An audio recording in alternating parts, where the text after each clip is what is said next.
Assalamualaikum warahmatullahi wabarakatuh. Perkenalkan, nama saya Adinda Syifa dengan NIM 2301020081. Jadi saya ingin menjawab pertanyaan UAS dari mata kuliah Logika dan Penerapan Hukum. Langsung saja soal nomor 1 dengan jawabannya. Jadi inferensi itu gampangnya adalah proses menarik kesimpulan dari hal yang sudah ada. Jadi kesimpulan itu tidak disebutkan secara langsung, tapi dipahami dari aturan, fakta, dan tanda-tanda yang ada. Dalam hukum, inferensi dipakai kalau ada aturan yang belum menjelaskan suatu hal secara rinci. Jadi kita harus menalar dari aturan yang sudah ada. Contohnya tuh, di hukum positif Indonesia, misalnya ada kasus yang belum diatur spesifik dalam undang-undang. Belum diatur seperti undang-undang. Hakim tetap harus memutuskan perkara itu dengan melihat pasal yang berkaitan, asas hukum dan tujuan hukum. Dari situ hakim menarik kesimpulan apakah suatu perbuatan tersebut termasuk melanggar perbuatan hukum atau tidak. Jadi inferensi tidak langsung membantu hukum tetap bisa berjalan walaupun tidak semua hal tertulis jelas.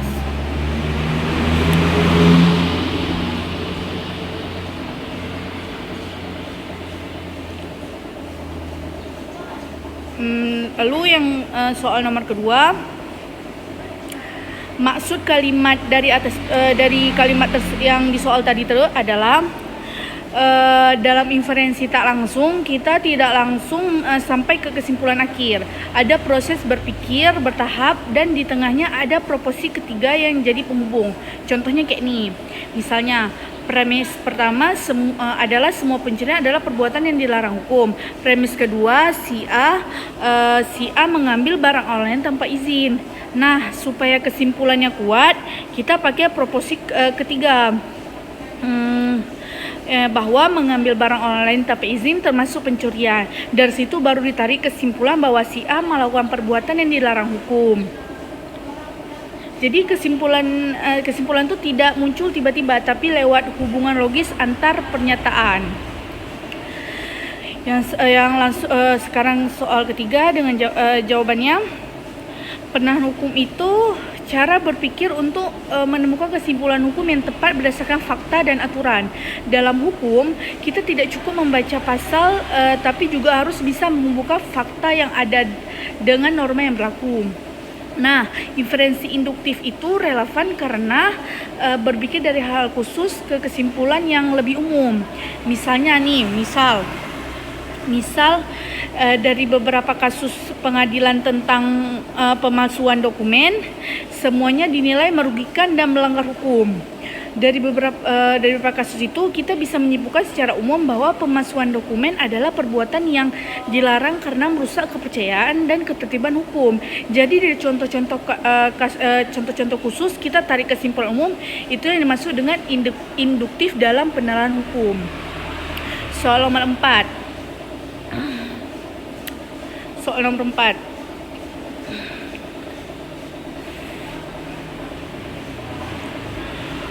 Soal nomor 4 langsung aja jawabannya. Jadi al-istiqra al-ma'nawi itu metode mengambil kesimpulan dengan cara mengumpulkan banyak dalil atau bukti. Lalu dari keseluruhannya diambil makna umumnya. Jadi satu dalil tidak berdiri sendiri, tapi saling menguatkan dalil yang lain. Contohnya dalam hukum Islam, ada banyak dalil yang menunjukkan bahwa menjaga jiwa manusia itu sangat penting. Ada larangan membunuh, ada perintah menjaga keselamatan, ada juga larangan melakukan hal yang membahayakan diri sendiri maupun orang lain. Dari kumpulan tersebut muncul kesimpulan hukum bahwa segala sesuatu yang mengancam keselamatan jiwa harus dicegah.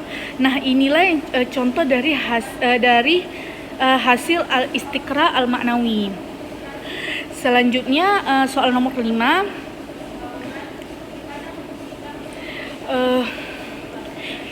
Langsung ke jawabannya, integrasi perspektif artinya menggabungkan beberapa sudut pandang jadi satu pandangan yang utuh. Jadi kita tidak melihat masalah dari satu sisi saja, tapi dari banyak sisi supaya hasilnya lebih seimbang. Contohnya nih, dalam perkara hukum pidana, hakim tidak cukup hanya melihat apakah terdakwa melanggar pasal atau tidak. Hakim juga perlu melihat niat pelaku, keadaan korban, latar belakang kejadian dan dampaknya bagi masyarakat. Dengan begitu, putusan yang diambil tidak sempit, tapi lebih adil dan menyeluruh. Jadi integrasi perspektif itu penting supaya analisis hukum lebih utuh. Terakhir, soal ke-6, langsung ke jawaban.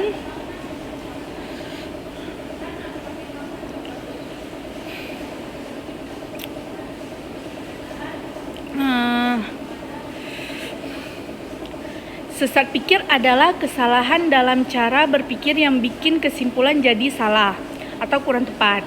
Dalam penanganan hukum ini penting banget ini penting kali untuk dihindari karena hukum harus pakai logika yang benar. Jadi ada beberapa macam sesat pikir, antara lain ada generalisasi berlebihan, yaitu menyimpulkan sesuatu dari contoh yang terlalu sedikit. Yang kedua ada serangan pribadi, yaitu menyerang orangnya bukan isi pendapatnya. Yang ketiga ada sebab akibat palsu, yaitu mengira dua hal pasti berhubungan, padahal belum tentu. Yang keempat pilihan palsu, yaitu seolah-olah cuma ada dua pilihan, padahal masih ada pilihan lain. Enggak. Ulang. Yang nomor pertama ada generalisasi berlebihan, yaitu menyimpulkan sesuatu dari contoh yang terlalu sedikit.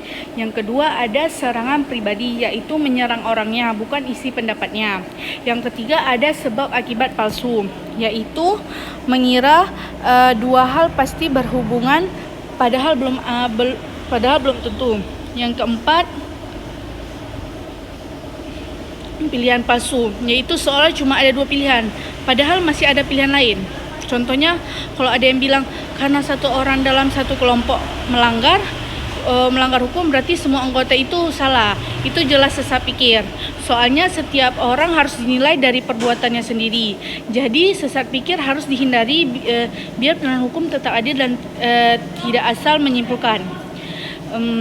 Sekian dari saya, lebih kurang mohon maaf. Wassalamualaikum warahmatullahi wabarakatuh.